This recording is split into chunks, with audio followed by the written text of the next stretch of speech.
un ensayista, John Foster, dice: un hombre sin decisión de carácter nunca puede describirse como dueño de sí mismo. Cuando somos necios, deseamos conquistar el mundo. Cuando somos sabios, deseamos conquistarnos a nosotros mismos. O sea, nosotros podemos llegar a masas, ¿no? Pero ¿qué hay de uno mismo como líder?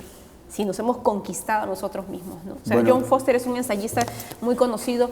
Creo que un líder es una persona que inicia el liderazgo cultivándose a sí mismo. O sea, no se puede como líder llegar o pretender ser un líder eficaz y tener un liderazgo que trascienda si no se ha trabajado primero al ser humano. Es lo que Jesús diría, que no se puede echar el vino nuevo en odres viejos, porque se echa a perder tanto el vino como el odre.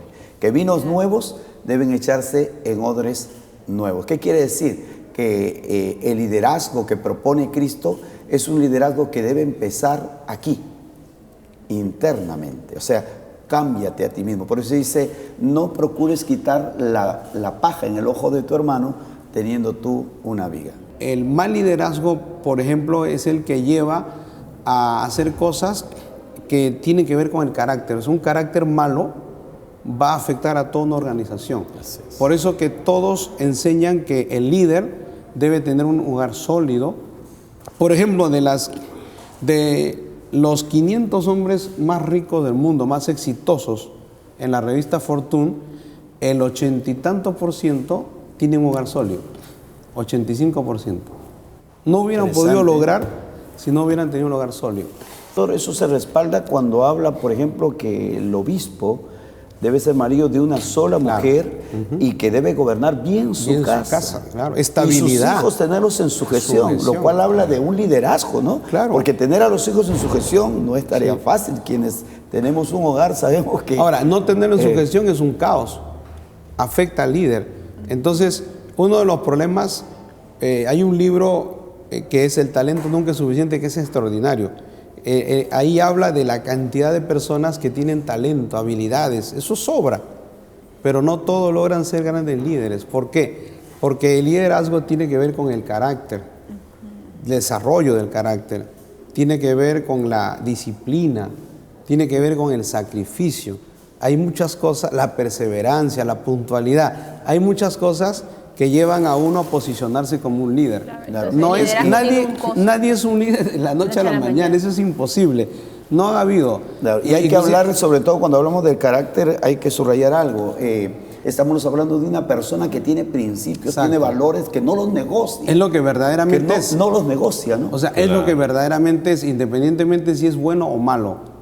O sea, es lo que una persona es realmente. Es en donde vaya. Si es traicionero, infiel, si es fiel, si es leal, eso es parte del carácter, ¿no? Y son cosas que las va a llevar, sea que Siempre. esté en su vida privada, en su vida pública, sea que esté solo, sea que esté con un grupo, mantendrá ese perfil. Pero, ese es el carácter. Pero Dios puede tratar con... O sea, el único que puede tratar con el carácter es Dios. Es Dios. Sí, ¿no? Eso es lo que quería acotar, ¿no? O sea, uno tiene una formación producto, uno del temperamento en el que nace, producto del ambiente en el que ha crecido también, porque todo eso influye en el hogar, el ambiente en el que ha crecido, pero creo que para Dios no hay nada imposible, porque si alguien puede corregir y puede moldear el carácter y poner valores y principios en el ser humano es Dios. Eso es solo Dios. Por ejemplo, mire, hay un caso que yo leí y lo he contado varias veces, el caso de la construcción del muro de la China, el muro de los chinos. La muralla, la muralla china, la gran muralla china. Tomó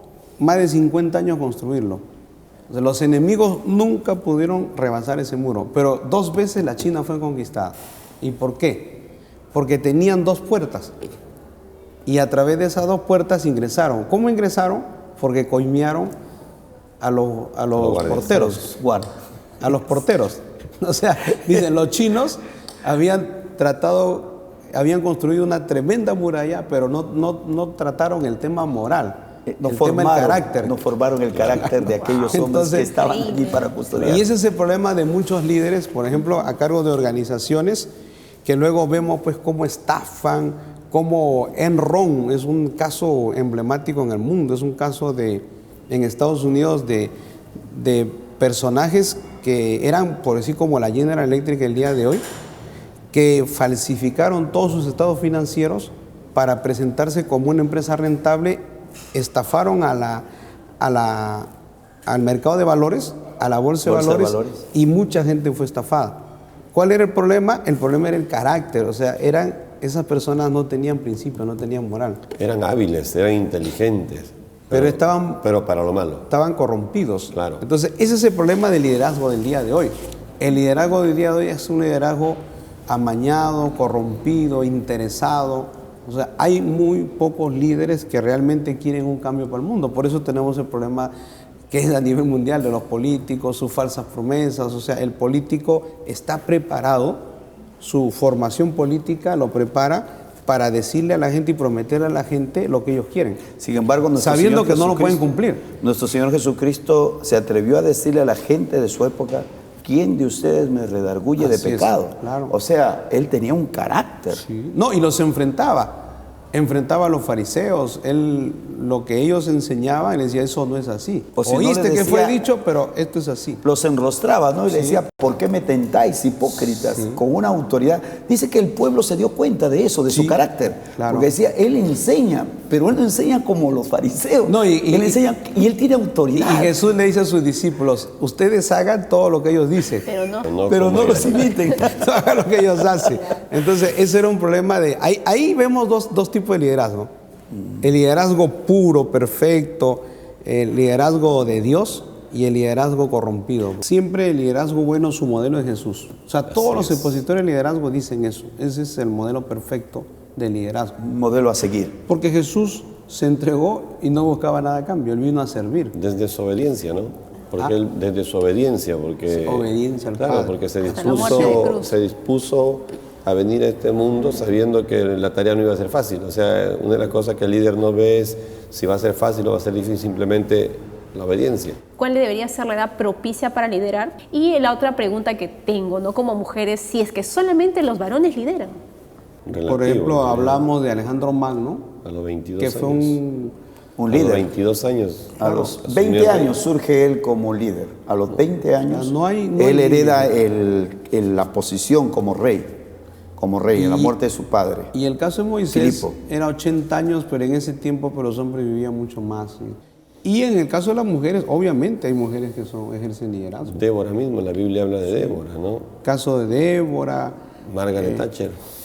Claro, en el ambiente político hay varias mujeres que han sido una gran bendición también. Claro, el liderazgo no es solamente para el varón. El liderazgo es para toda persona que se ha cultivado. Todo aquel que esté en una posición de influir y dirigir, que en algún momento, por ejemplo, Débora no lo buscó. Ella se encontró en esa posición y era la misma necesidad también, ¿no? Premiaba que... Pero ella estaba preparada. Eso es importante. Pero el caso, por ejemplo, de Saúl es un caso de una persona que fue honrada por Dios, el primer rey de Israel, y falló estrepitosamente. Porque tenía problemas con su carácter. Exacto, el hecho que Dios lo ponga... Pero llegó a ser un líder de todas maneras. Pero fue un líder malo. Claro, un líder negativo. Malo. En cambio, Samuel es otra cosa. Ahora, el caso de José, porque esto también es importante. El líder, la persona que en algún momento va a tener una influencia en alguna organización, en alguna institución, tiene que estar preparado. Porque el caso de José, Dios lo fue preparando. Desde que lo vendieron como esclavo, luego llegó a la casa de Potifar, él se capacitó en temas de administración, en la cárcel también, y luego llegó a gobernar todo Egipto. Pero aún con su padre, José daba avisos que tenía un mejor carácter que el de sus hermanos. Por eso, tanto así que Jacob envía a José a supervisar el trabajo de sus hermanos, y era un joven de 17 años. Era menor que todos sus hermanos. Por eso, en los temas de liderazgo hay un asunto que es importante y que se cita mucho, ¿no? Y que es bueno conocerlo.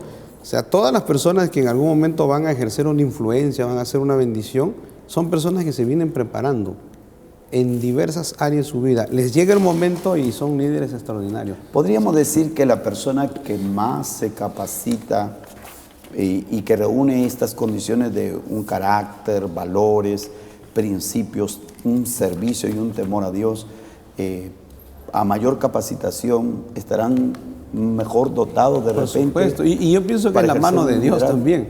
Porque en el caso de José, Dios es el que intervino en todos sus eventos.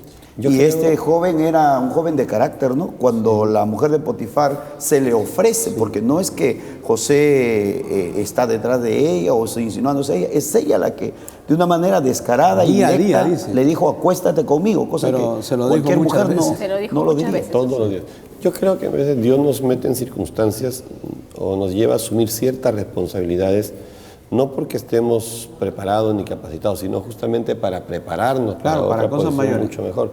Solo que en ocasiones uno no sabe o no se da cuenta y cree que está donde está porque ya está preparado y no se da cuenta que Dios lo está preparando. Y aún en situaciones adversas, que Dios nos lleva a situaciones muy adversas, muy difíciles. Esas son las que nos capacitan más. Exacto. La gente aprende más de los fracasos que el éxito no ayuda a nada.